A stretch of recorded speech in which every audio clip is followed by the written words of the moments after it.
Bonjour à tous et bienvenue sur la chaîne Explique-moi ça. Aujourd'hui, je vais vous présenter les cartes Aventura. Alors celui-ci, c'est Lhasa. Il y a aussi Vinland. Vous voyez les dessins, en tout cas, ils sont magnifiques. Vraiment, je suis conquis. C'est un jeu qui dure environ 60 minutes. C'est un jeu narratif. Ça va nous raconter une histoire. Il y aura beaucoup de textes à lire. C'est un jeu à partir de 10 ans et on peut jouer de 1 à 6 joueurs. Au final, on pourrait jouer avec beaucoup de joueurs. Mais je vous conseille quand même de ne pas être trop nombreux parce que sinon, quand vous faites des choix, on n'est jamais d'accord. Alors là, du coup, on est sur Lhasa. C'est un jeu qui a été créé par Thomas Dupont, Arnaud Lagagnou, désolé, et illustré par Guillaume Bernon et Jeanne Landard. Alors c'est un jeu qui est édité chez Blam. Alors, je vous montre un petit peu comment ça se passe. Je ne vous spoil pas comme d'habitude. Vous avez des cartes avec des numéros. Par défaut, il faudra toujours qu'ils soient du côté rond et il faudra qu'ils soient classés par ordre numérique. Alors, au début, on prend la première carte. Vous voyez, ça vous explique un petit peu. Et vous allez voir que donc du coup, il y a 5 dénouements. Donc 5 histoires possibles. Généralement, c'est pas un jeu où on peut mourir, mais nous, on a quand même réussi à mourir une ou deux fois. Faut pas le dire. Et donc du coup, vous allez pouvoir trouver les 5 histoires en choisissant, en faisant des choix différents dans le jeu. Donc du coup, c'est un jeu coopératif et narratif. Une fois, donc là, on vous explique, à chaque fois, on vous dit, par exemple, comment, pour commencer, retournez cette carte, et donc vous retournez cette carte. Quand elles sont retournées, vous voyez, elles seront entourées d'un carré noir, et donc du coup, vous allez avoir les différentes actions. Donc là, par exemple, c'est assez sympa. Soit vous connaissez déjà comment ça se passe, et vous allez directement à l'aventure en piochant la carte 3, ou soit vous n'avez jamais joué à ce jeu, et vous allez lire les règles du jeu, vous piochez la carte 2. Donc du coup, vous êtes sur la carte 2, là il va vous expliquer un petit peu les règles, et du coup, vous voyez, après ça vous demande de les retourner, c'est pareil, vous avez aussi les règles, et là ça y est, vous arrivez à l'histoire. Donc du coup, vous avez une petite histoire, enfin en tout cas une belle histoire. Je vais aller un peu plus loin, ne vous inquiétez pas, pas de spoil, de toute manière, vous êtes obligé de faire ça, et vous allez découvrir quelques cartes parce que le visuel est magnifique. Donc là, on a Cauchemar. Alors là, je ne la retourne pas parce que, vous voyez, il ne faut pas la retourner si on ne demande pas de la retourner. Là, vous avez cette carte qui va vous permettre de récupérer des pièces en fonction de votre avancement. Donc, vous allez peut-être en dépenser. Donc, quand vous allez les dépenser, ben, vous allez tourner tout simplement votre carte. Et quand vous allez en gagner, ben, vous allez tourner votre carte dans ce sens. À un moment donné, dans le jeu, si vous devez la retourner, ça vous indiquera qu'il faut la retourner comme ça. Et donc du coup, ici, on va commencer. Donc ça, c'est pour tout le monde. On va arriver ici. Et c'était juste pour vous montrer.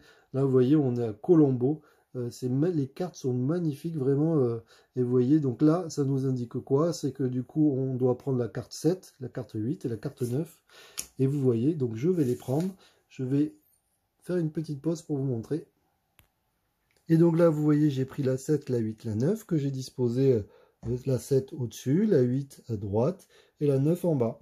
Et donc là, on va avoir des choix différents à faire et il va falloir vraiment réfléchir à quel choix. Et suivant les choix que vous allez faire, vous allez soit arriver sur une fin heureuse, sur une nouvelle fin, ou alors vous risquez de mourir.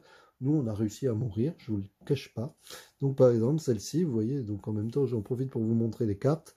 Rédaction du Seiton Morning Leader. Cherchez un article sur Alexandra David-Niels aux archives.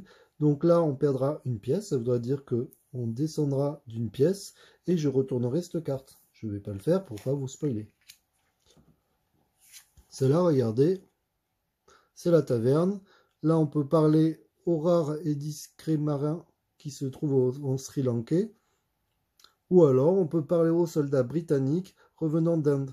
Donc, si jamais je veux parler aux rares et discrets marins sri-lankais, je retournerai cette carte. Sinon, si je veux parler aux soldats britanniques, je prendrai la carte 10. Donc là, ça va me rajouter une carte. Par contre, certaines fois, il y a marqué que, par exemple, si vous prenez la 10, vous devez défausser la 8. Vous avez aussi celle-là. Et après, je termine. C'est le port. Et donc, du coup, là, c'est soit on part à Jerling, au nord de l'Inde. Donc là, vous voyez, c'est bien écrit. Défausser les autres cartes avec des roues dentées. Donc là, c'est le symbole qui se trouve ici. Vous voyez. On perdrait 2 pièces et on retournerait cette carte. Ou alors, On peut décider de partir à Bombay à l'ouest de l'Inde. Il faudra défausser toutes les autres cartes, pareil. On perdra juste une pièce au lieu de deux. Et on remplacera cette carte par la 26. Donc là, c'est bien précisé qu'on remplace. Voilà, donc c'est un jeu narratif. Vous allez voir, au fur et à mesure, la carte va s'agrandir. Vous allez avoir de plus en plus d'histoires. Vous allez voir aussi que ici, ça va faire carrément un vrai décor, une vraie carte autour de cette carte-là. Enfin, en tout cas, c'est vraiment magnifique. Il y a du boulot de recherche. Ils ont vraiment travaillé là-dessus. Au niveau écriture aussi, au niveau dessin, j'adore. Après, le seul truc, c'est moi, dans ces jeux-là, j'ai un peu de mal. Je suis souvent, quand j'ai pas le choix, que j'ai pas vraiment le choix, en fait, bah, du coup, ça me gêne un peu. Mais en tout cas, une belle histoire. C'est un jeu, une fois que vous avez fait les 5 aventures, vous allez, voilà, c'est un jeu que vous n'allez pas forcément ressortir de suite. En tout cas, il n'est pas très cher et donc du coup, il vaut quand même le coup. Allez, je vous dis à très bientôt. N'hésitez pas à vous abonner, à liker. Toujours pareil. Allez, je vous dis ciao, bye.